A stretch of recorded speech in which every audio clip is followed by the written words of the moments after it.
Today we're going to talk about differentiation using the chain rule. So the chain rule states that if you're taking the derivative of a function within a function, so f of g of x with g of x being the inside function and f being the outside function, when you take the derivative, you take the derivative of the outside function, f dashed. Do not change what's inside the brackets. So the inside function is unchanged, and then you multiply by the derivative of what's inside the brackets.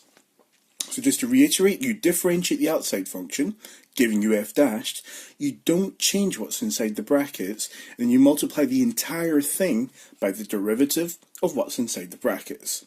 So using this, I'll show a couple of examples.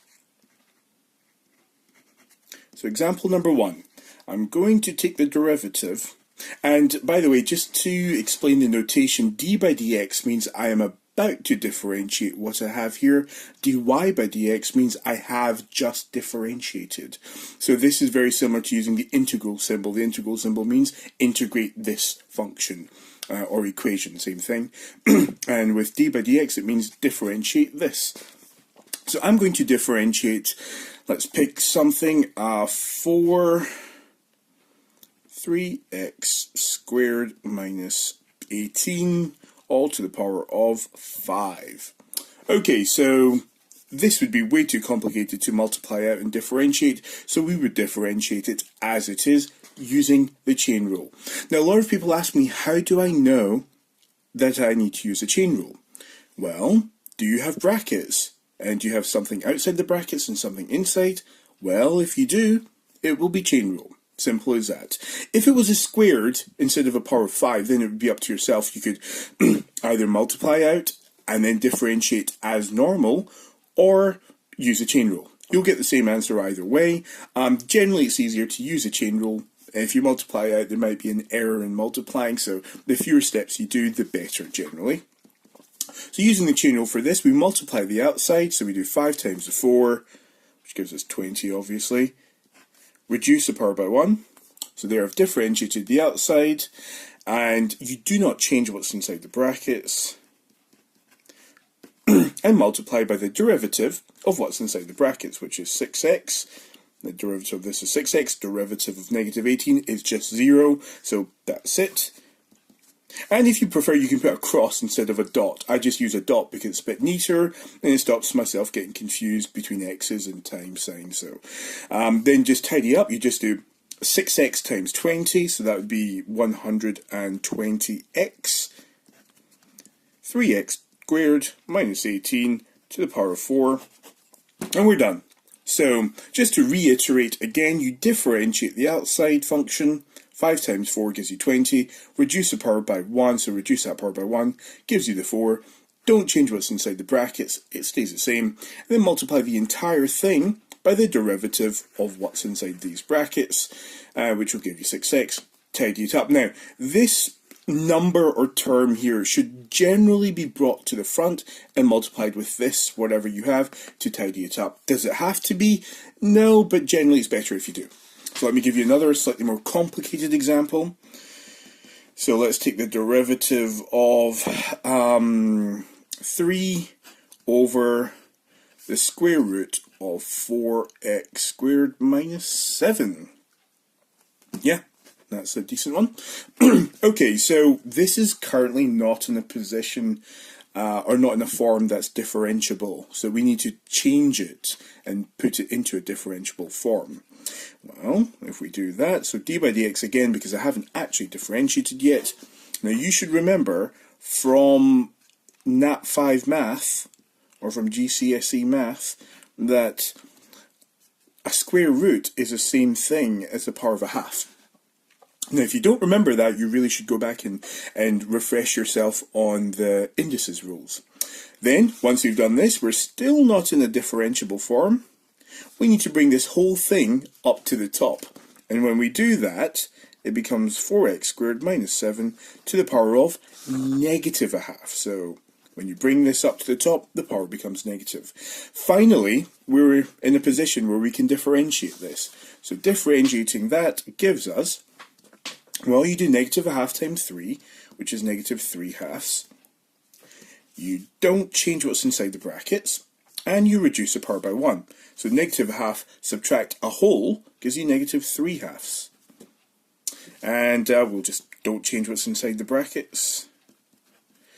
And then you multiply the entire thing by the derivative of what's inside the brackets, which would be 8x. Derivative of this would be 0, so that's that. Tidy this up. Now, the 8x multiplies with the negative 3 halves. The easy way to do it is 8 divided by 2 is 4, 4 times 3 is 12, so that'll be negative 12x. And this would just be written here. Now, we really should return this back into the original form, which was with our square root and positive. It was a positive fractional power, so we need to take it back down to the bottom. So this stays up at the top. This is our numerator, negative 12x. It does not move. What does move is the thing that has a negative power, which is the 4x squared minus 7. So it'll be 4x squared minus 7 to the positive 3 halves. Now, another way to write positive 3 halves, using the root symbol, would be the 3 goes on the inside, and the squared, if you want to put the 2, you can. And because it's a square root, there is actually a 2 already here, so it would not be necessary to put a 2 in there. If you did, it wouldn't be wrong. So that would be it. Done. One more. In fact, I'm going to bring in trig differentiation now. So, trig differentiation, you should know, or you will be told, that the derivative of sine x is just cos x. Difficult. And the derivative of cos x is negative sine x. Simple as that. So, I was being sarcastic when I said difficult. It's not difficult at all. Okay, so let me use a couple of questions with trig. So, example 1. How about we take the derivative of sine 6x? Now, you'll notice there are no brackets here. So, people will then ask me, well, you said that we can tell that we need to use a chain rule because there are brackets. Well, there's no brackets here, so how can we tell that it's chain rule? And the easy way to tell is, if it's anything more complicated than just a regular sine x, i.e. sine 2x, sine 3x, sine 4x, anything besides just a sine x, you will have to use a chain rule. Now, granted there are no brackets here, and the SQA tend not to put brackets in the question, you will be required to put brackets in yourself. So we would rewrite this as the derivative of sine bracket 6x. So now 6x is our inside function and the sine is the outside function. Well, that's easy to differentiate. Differentiate sine, according to our formula, it becomes a cos. Again, don't change what's inside the brackets. If we go back to the formula, we'll see, if I can scroll up to the top, that you do not change what's inside the brackets. That remains fixed all the time.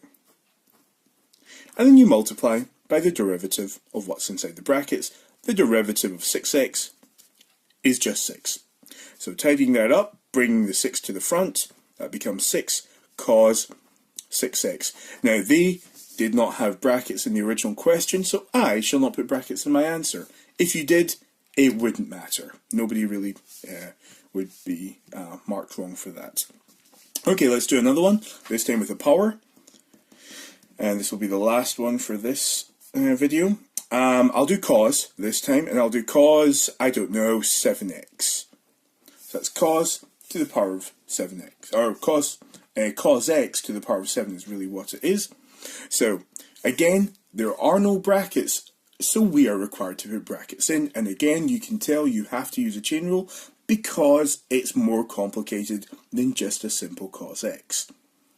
So, we need to rewrite this before we can differentiate it. So that's a derivative of cos x all to the 7. Now, I should point out, when this is written, they actually mean this. They actually mean the entire thing to the power of 7, or to the power of 3, to whatever the number happens to be. A lot of people assume wrongly that the x has got no power, but it's unfortunate. This is the way it's written.